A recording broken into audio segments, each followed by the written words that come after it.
What's up, homies of the interwebs? Lugnuts.Guapo coming at you from Maverick Harley-Davidson, and today we are riding this, I was gonna say beautiful, but I mean, I guess the beauty is subjective, so let's just say this motorcycle. This is a 2019 Breakout with about 5,000 miles with a beautiful 107, and I can actually say that the motor is absolutely gorgeous. Anyways, aside the fact, this is a 2019 Breakout. We're about to test ride it, so go ahead and roll that intro.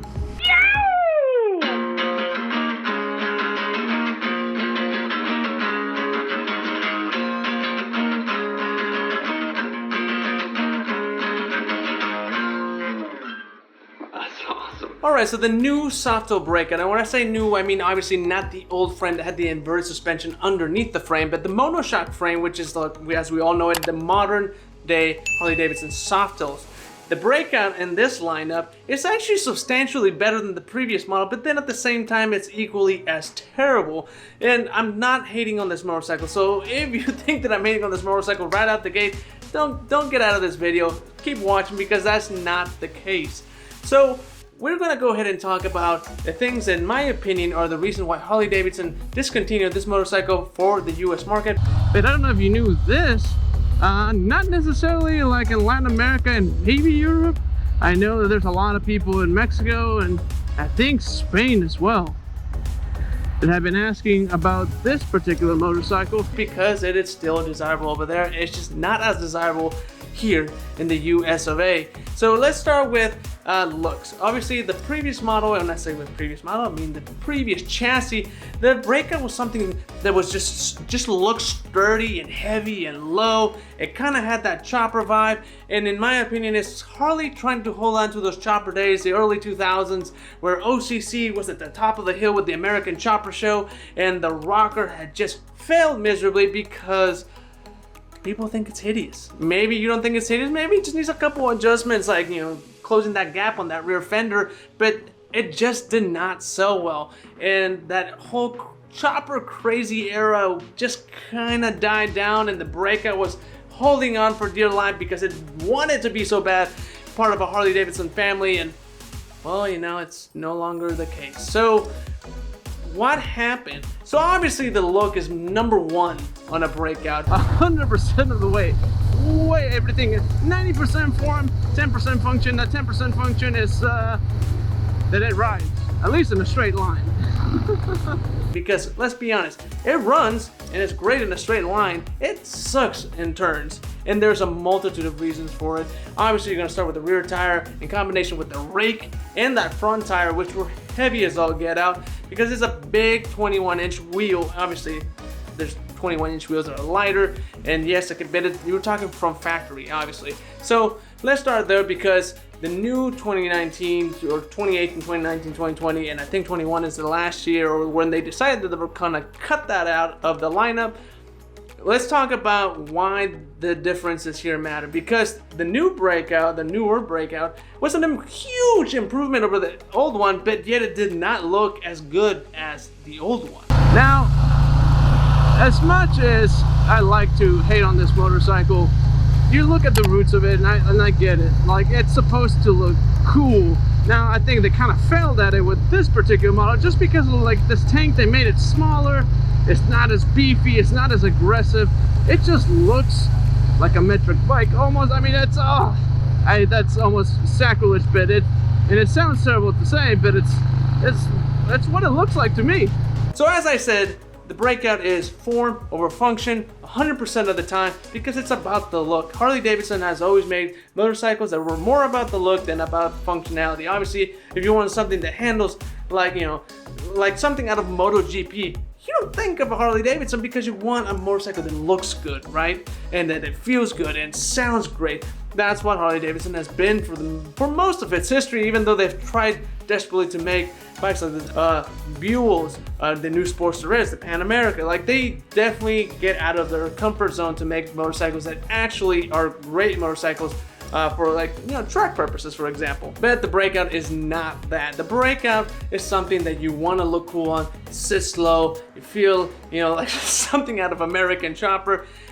And the new one just did not have that look. The old one did. and it had that big 42 and it had that and it had that big rear 240 tire, and of course the tires on the old one and the new one are actually the same size. So how does the new one outperform the old one when it comes to, like, I don't know, U-turns? Because I don't feel like, if I'm on a motorcycle, I don't want to feel like I'm driving an 18-wheel. I have to do a 3-4 point turn to turn around, because that's kind of how it was with the old Softail. With the new Softail Breakout, it's actually a lot better, but that's because the lean angle, rake, all those things are different on the new Softail. Obviously, a different frame completely. There's more clearance. There is more lean angle for about 3 degrees each way. The rake is about 1 degree less, from 35 to 34, and I think the lean angles is from like 26 to 23 or something like that. So doing these like 90-degree turns, depending on how aggressive you wanted to get, like, there is no way I would have been that aggressive with the old Softail frame. So obviously it is a lot better, but that's not what Breakouts are about, and I think that's what killed it, and that's why nobody wanted to buy it, because nobody wanted a bike that looked like a metric bike, in my opinion. Yeah, that small tank for a Breakout just didn't make any sense. It was not this big, bulky motorcycle, because it's form over function, and they really tried to compromise, put more function into form, and it just did not work out, and people here in the US are over the chopper scene, and it's gone.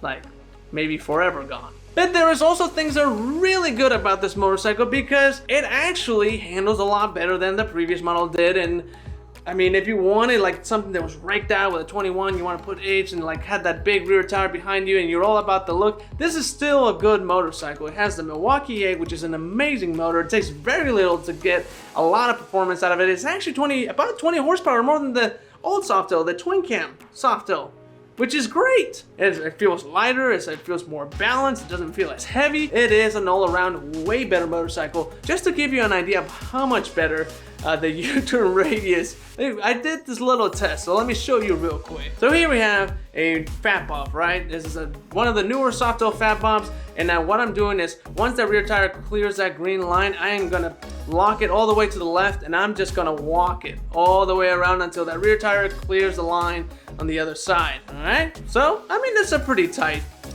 turn, pretty good, right? And then I go over there and put the cone there and make sure that we know where that ended up, and then we get on the Breakout, which by no means should be able to get anywhere close to that fat bob's radius. And so we're walking it, and it is semi-substantial for, you know, for a motorcycle, but it's actually not that bad.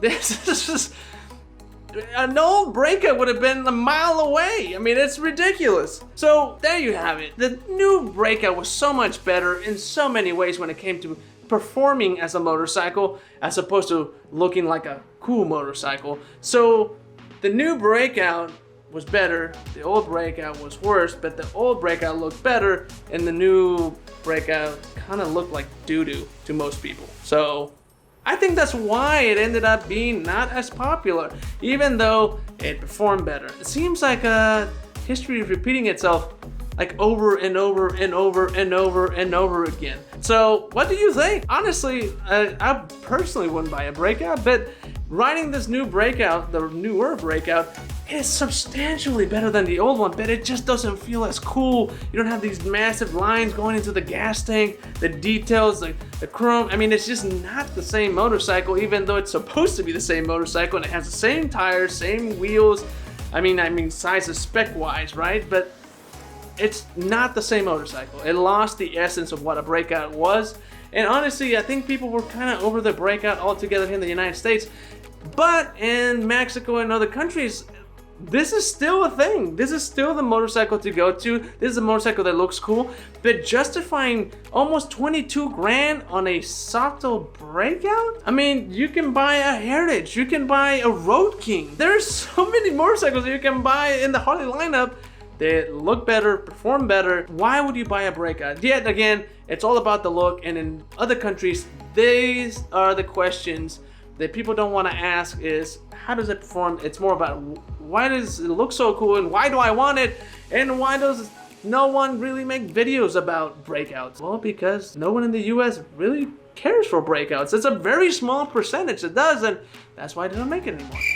So I'm just going around in circles right now because I feel like I've repeated myself like 10 million times, but that is the fact of the matter. It doesn't sell well. It lost the essence of what a breakout was, and it should be, and it's gone. So people in other countries, they're like, why is it so expensive? Because it's about the look, and people will pay for looks. Same reason why people would spend thousands of dollars on a Louis Vuitton purse. It's about this big when you could have gone to Walmart and bought the same quality one for about, $10 on sale. Anyways, that is my rant for today, and that is my thoughts on the Breakout.